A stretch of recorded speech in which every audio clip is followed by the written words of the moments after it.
Good morning students आज हम इस वीडियो में बात करने जा रहे हैं कंपनी की विशेषताओं के बारे में। इसमें पहली विशेषता है कंपनी के पृथक वैधानिक अस्तित्व।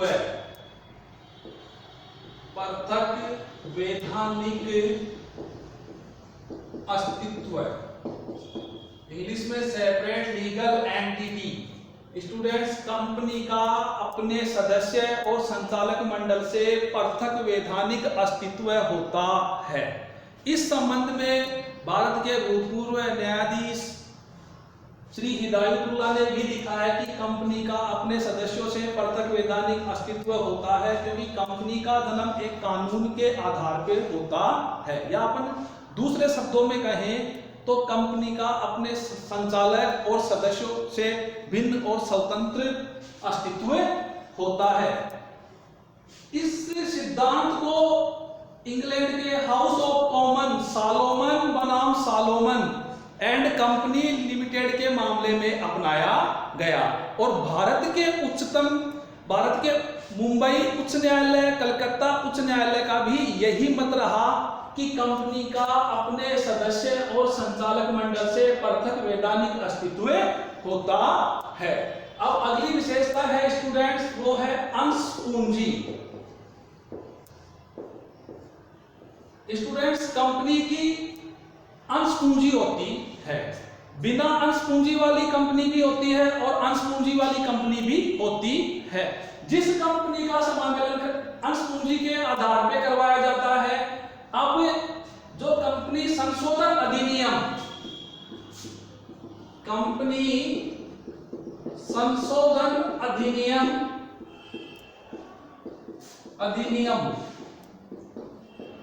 2015 की संशोधित धारा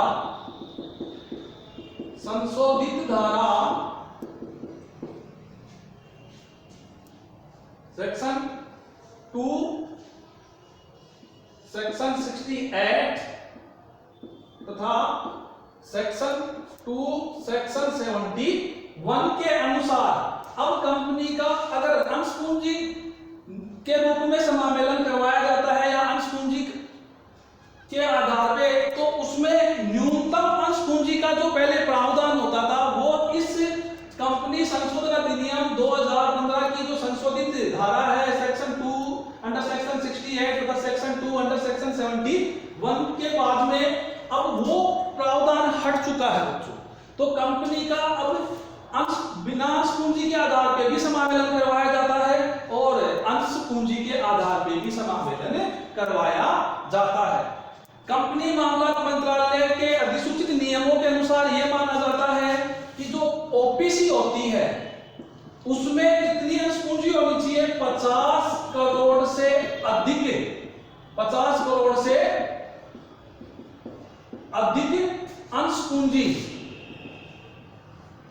ओपीसी में 50 करोड़ से अधिक अंश पूंजी के आधार पर उसका समावेशन नहीं करवाया जाता है। ओपीसी ये है जो कंपनी मामला मंत्रालय है, एमसीए मिनिस्ट्री ऑफ कंपनी, उसमें अधिसूचित जो नियम है उसके अनुसार ओपीसी एक व्यक्ति कंपनी के लिए।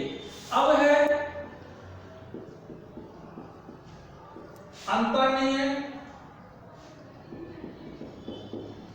अंश। देखो, अंतर्निहित अंश कंपनी की एक विशेषता यह भी है स्टूडेंट्स कि कंपनी एक सार्वजनिक कंपनी के अंशधारी अपने अंशों को किसी दूसरे व्यक्ति को ट्रांसफर कर सकते हैं, लेकिन वो कंपनी के जो निर्देशित नियम हैं उनको ध्यान में रखते हुए किया जाता है। लेकिन निजी कंपनी, प्राइवेट कंपनी को ऐसा करने पर प्रतिबंधित किया गया है।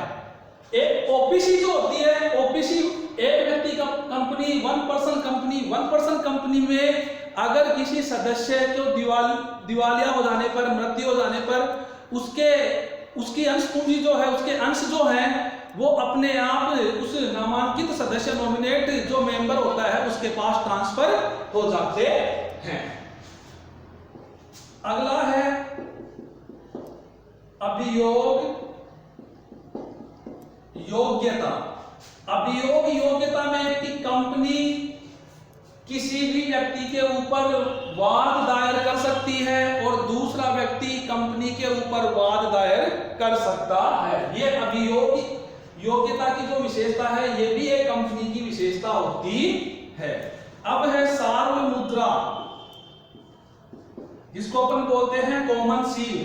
सार्वमुद्रा के लिए ये कहा गया है कि हर कंपनी की अपने आप में कॉमन सील होती है जिसके ऊपर कंपनी का नाम खुदा हुआ रहता है। लेकिन अगर कोई कंपनी अपनी कॉमन सील नहीं रखती है तो वो अपने किन्हीं दो सदस्य या संचालक या वो कंपनी के जो कंपनी सेक्रेटरी होता है उसको पावर ऑफ अटॉर्नी भुगताननामे के आधार पर उसको इस कंपनी के जो प्रलेख हैं, जो अनुबंधित प्रलेख हैं, उनके ऊपर हस्ताक्षर करने की अनुमति प्रदान की जाती है। और ये जो पावर दिया गया है, ये जो नियम बनाया गया है, ये कंपनी संशोधित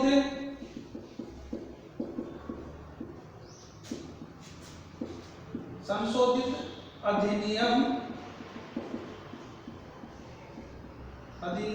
2015 की संशोधित धारा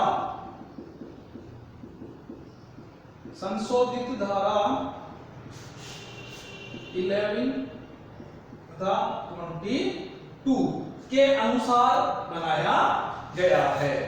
अब है अनुबंध करने की क्षमता। अनुबंध करने की स्टूडेंट्स कंपनी की अनुबंध करने की क्षमता किस पे निर्धारित करती है?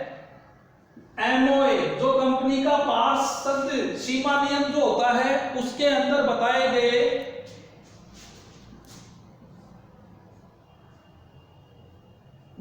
अधिकार क्षेत्र के अनुसार ही निर्धारित होती है। कंपनी के पार्षद सीमा नियम में बताए गए अधिकार क्षेत्र से बाहर अगर कंपनी अनुबंध करती है तो वो अनुबंध वैध और परिवर्तनीय नहीं होता है। तो स्टूडेंट्स आज के लिए इतनी